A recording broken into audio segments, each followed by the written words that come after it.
In general, I think the key things that impact risk of progression and risk of subsequently getting sick and dying from the disease is really related to the patient and then the impact of the disease. So the patient being older patients are at greater risk purely because they just don't tolerate treatment well. They're also more frail and fragile and have other reasons to be sick and potentially get into a life-threatening situation. Or they really run down and pretty weak related to the disease and how it's behaving, and that also impacts risk. And then there's the disease itself. So people that have a substantial amount of anemia, very high levels of the protein, lots of effects from the disease itself impacting your overall well-being.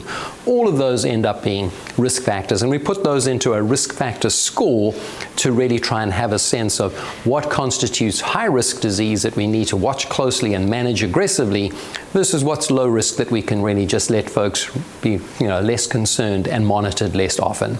So the risk does make a difference in how we manage and also how we monitor.